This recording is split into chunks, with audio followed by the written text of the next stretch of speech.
Yuk, Sofian. Assalamualaikum warahmatullahi wabarakatuh. Alhamdulillahirabbil alamin wassalatu wassalamu ala asyrofil anbiya'i wal mursalin wa ala alihi washabihi ajmain amma ba'd.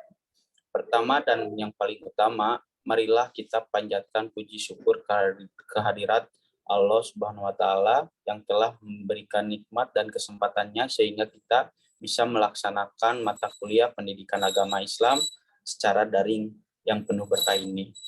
Salawat salam kita berikan kepada Nabi besar Muhammad SAW yang telah membawa kita dari zaman jahiliyah menjadi zaman yang penuh ilmu seperti sekarang ini. Yang saya hormati dosen pengampu pendidikan agama Islam, dan saya banggakan teman-teman kelas C ekonomi pembangunan. Baiklah, dalam pembahasan materi presentasi kali ini, izinkan kami untuk memaparkan nilai Islam dalam budaya Sunda. Sebelum kita memasuki ke pembahasan kali ini, alangkah baiknya kita perkenalan terlebih dahulu. Kami dari kelompok 7, kelas C Ekonomi Pembangunan, yang beranggotakan 3 orang. Yang pertama ada Ismiranti Rahmawati dengan NPM 2134011122. Yang kedua ada Lintang Salsabila yang dengan NPM 2134011120. Yang ketiga dengan saya sendiri, Sofian Wikendi 2134011121. Nilai Islam dalam budaya Sunda. Budaya secara bahasa, budaya adalah berasal dari bahasa Sanskerta, yaitu budaya. Kata budaya sendiri merupakan bentuk jamak dari budi, yang artinya budi atau akal, yakni segala sesuatu yang berkaitan dengan budi dan akal manusia. Ada beberapa unsur dalam kebudayaan yang sering disebut kultur universal, yang meliputi yang pertama ada peralatan dan perlengkapan hidup manusia, yang kedua ada mata pencaharian hidup dan sistem ekonomi, yang ketiga ada sistem kemasyarakatan, yang keempat kesenian, yang kelima sistem pengetahuan, dan yang terakhir religi. Slide selanjutnya.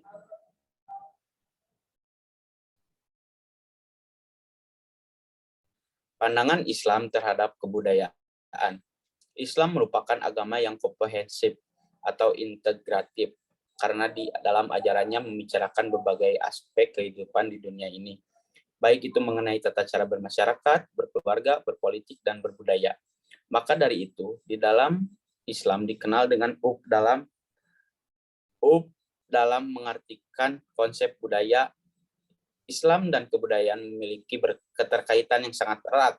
Islam memberikan aturan-aturan yang sesuai dengan kehendak Allah, sedangkan kebudayaan adalah realitas keberagaman umat Islam.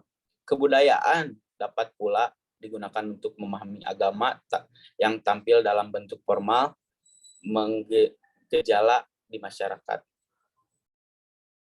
Slide selanjutnya. Sejarah kebudayaan Islam pada zaman Nabi. Keadaan Mekah sebelum Nabi Muhammad lahir. Kondisi bangsa Arab di sekitaran Mekah masih diwarnai dengan penyembah berhala sebagai Tuhan, atau yang dikenal dengan istilah paganisme. Menyembah agama Masihi atau Nasrani, agama ini dipeluk oleh penduduk Yaman, Najran, dan Syam. Agama Yahudi yang dipeluk oleh penduduk Yahudi imigran di Yaman dan Madinah. Agama Majusi yaitu agama orang-orang Persia. Mereka dikenal sebagai masyarakat yang memiliki perilaku buruk seperti suka mabuk-mabukan, berjudi, dan berzina. Pada saat itu, masyarakat Arab dikenal dengan sebutan jahiliyah.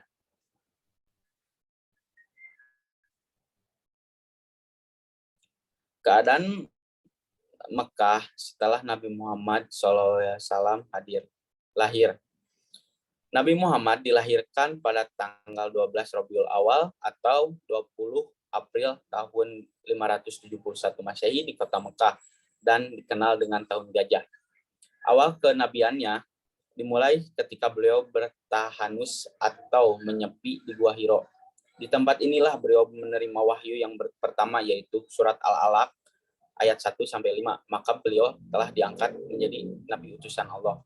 Setelah turun wahyu kedua, yaitu surat Al-Mutadsir ayat 1-7, Nabi Muhammad SAW diangkat menjadi rasul dan disuruh menyeru kepada umatnya. Cukup sekian materi yang saya sampaikan.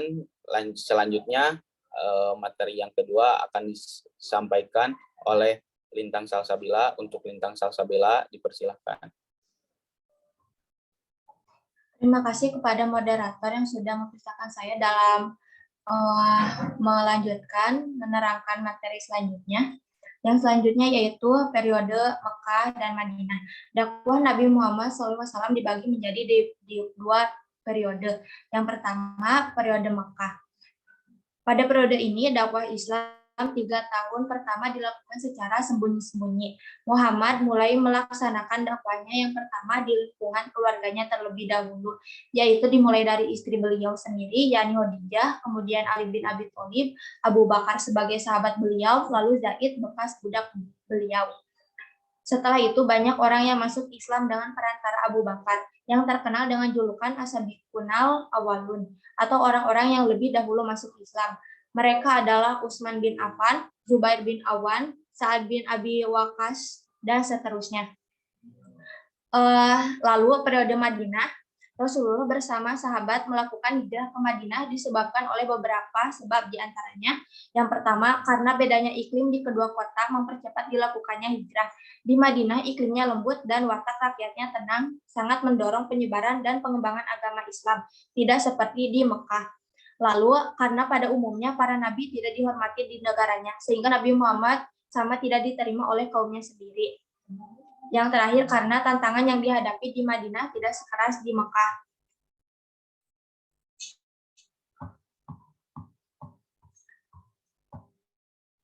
Selanjutnya masa Khulafaur Rasyidin.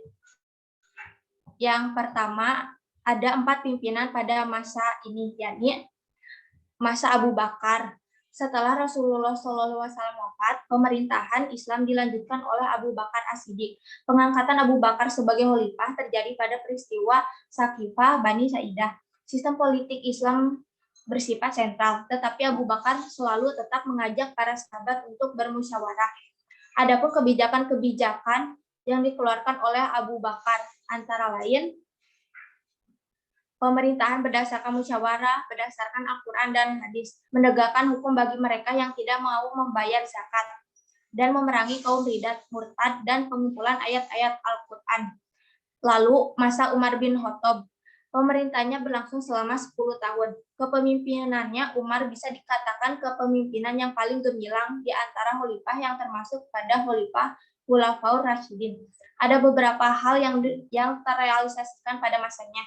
Di antaranya Ahlul Hal wal Aqdi, lembaga penengah dan pemberi fatwa atau wakil rakyat, melakukan ekspansi peluasan wilayah Islam, di antaranya Syria, Damaskus, Persia, dan sebagainya. Lalu kebijakan Al-Haraj atau pajak tanah dan pemerataan zakat. Lalu selanjutnya ada masa Utsman bin Affan. Pemerintahnya berlangsung selama 12 tahun. Banyak terjadi konflik, huru-hara, dan fitnah yang membawa kepada kematiannya. Sifatnya lemah lembut, kurang tegas, dan cenderung memperkerjakan orang-orang terdekatnya. Meskipun demikian, pada masa Khalifah Utsman bin Affan, ada program-program yang dilaksanakan, di antaranya membangun bendungan, jalan, jembatan, masjid, memperluas dan merenovasi Masjid Nabi di Madinah, dan penulisan Al-Quran. Lalu yang terakhir, masa Ali bin Abi Thalib. Kekhalifahannya selalu ditandai dengan keadaan yang tidak stabil, konflik, huru-hara, dan pemberontakan. Peristiwa pemberontakan terbesar yang pertama adalah Perang Jamal, yang dipimpin oleh Aisyah, Talhal, Zubair, dan Abdullah bin Zubair. Tetapi kemenangan ada pada Ali. Kedua, Perang Siffin, yaitu perang yang terjadi antara Ali bin Abi Thalib dengan Muawiyah yang diakhiri dengan peristiwa tahkim atau perundingan. Peristiwa ini menyebabkan terpecah belahnya umat Islam pada 3 kelompok, yakni Syiah, Khawarij, dan Sunni atau Al-Sunnah wal Jamaah. Beberapa prestasi yang diraih pada masa kekhalifahannya diantaranya memajukan dalam bidang ilmu bahasa dan membenahi keuangan negara atau Baitul Mal. Slide selanjutnya.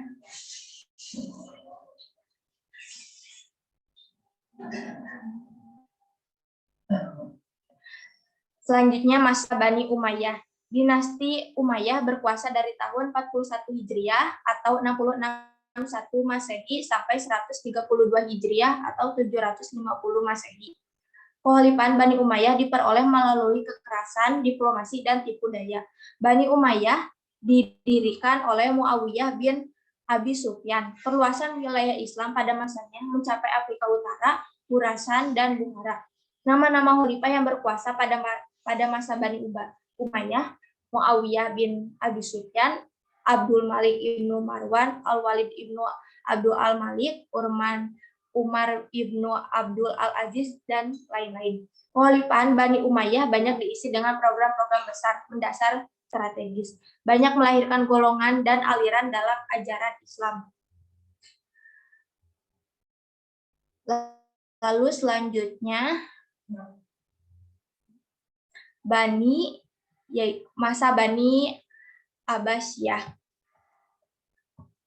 Dinasti Abbasiyah didirikan pada tahun 132 Hijriah atau 750 Masehi. Terbentuk melalui proses perebutan kekuasaan dari Bani Umayyah dengan dasar pemikiran bahwa kekuasaan harus berasal dari keturunan yang berhubungan dengan Nabi Muhammad SAW.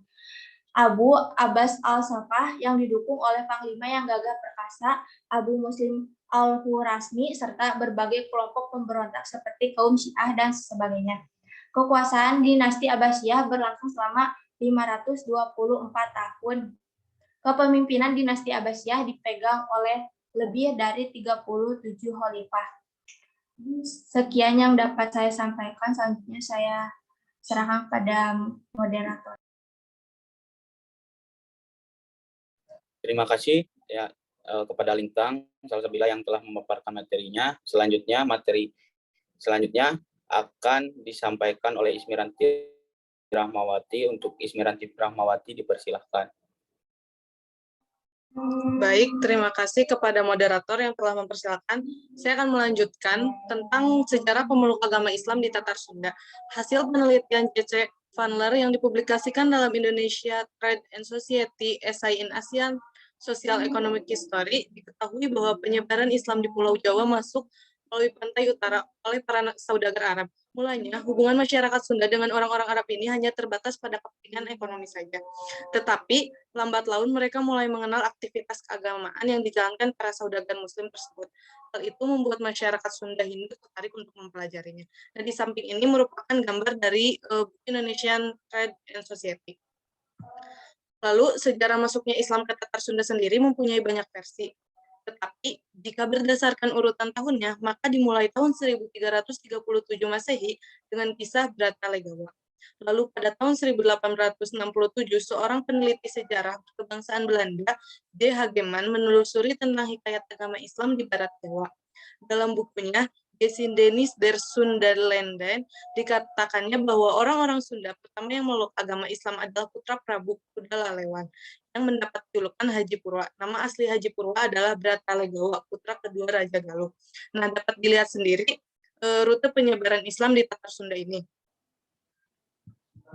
Lalu kita bisa lihat di sini, ini merupakan gambaran dari Brata Legawa Haji, atau bisa disebut juga Haji Baharudin Al-Jabi. Nah, Haji Purwa memutuskan tinggal di Carabuan, Girang, Cirebon, yang saat itu masih berada di bawah kekuasaan Galuh dan menyebarkan Islam di sana. Karena gagalnya upaya Islamisasi di Galuh, membuat Haji Purwa memilih untuk keluar dari pusat kerajaan yang masih kuat dengan pengaruh agama Hindu. Setelah Haji Purwa menyebarkan ajarannya, banyak masyarakat Cirebon yang memeluk Islam. Walau masih terbatas di wilayah Cirebon pesisir, tetapi dari sanalah muncul tokoh-tokoh penyebar Islam di Jawa Barat. Salah satu yang paling berjasa melanjutkan peran Haji Purwa adalah Syarif Hidayatullah alias Sunan Gunung Jati. Ada banyak sekali metode penyebaran Islam di Indonesia. Salah satunya itu saluran perdagangan, perkawinan, tasawuf, pendidikan, kesenian, dan politik. Nah, dari sini kita juga bisa tahu ajaran dan hukum dalam masyarakat melalui seni dan budaya. Yang pertama, ajaran Islam melalui media wayang golek meliputi Islam sebagai a way of life, termasuk ajaran dasar tentang ketatanegaraan dan pemerintah. Yang kedua, ajaran Islam sebagai agama pun telah melembaga dalam upacara adat, khususnya perkawinan. Lalu yang ketiga, lagu-lagu Sunda pun syarat dengan ajaran dan hukum Islam baik yang lembaga maupun lagu-lagu biasa. Yang keempat, ajaran hukum kewarisan Islam disosialisasikan dalam kalimat saenggeus sasenden atau salak-salak satanggungan. Lalu yang kelima, orang Sunda pun dituntut untuk memiliki sifat Rasul yakni sidik, amanah, tablik, dan amanah. Dan yang terakhir, rujukan ajaran Islam pun disosialisasikan dengan perkembangan zaman, antara lain dalam bentuk cetakan, baik tafsir Sunda, hadis maupun Islam dan fikih. Sekian dari saya kembalikan ke moderator. Terima kasih kepada Ismiranti yang telah memaparkan materi. Demikian isi presentasi kami kali ini. Untuk yang ingin bertanya, silahkan isi dalam kolom komentar. Semoga apa yang kami sampaikan dapat bermanfaat bagi kita semua. Jika ada kekurangan, mohon dimaafkan karena kesempurnaan sungguh hanyalah milik Allah Subhanahu wa taala saja. Demikian, wassalamualaikum warahmatullahi wabarakatuh.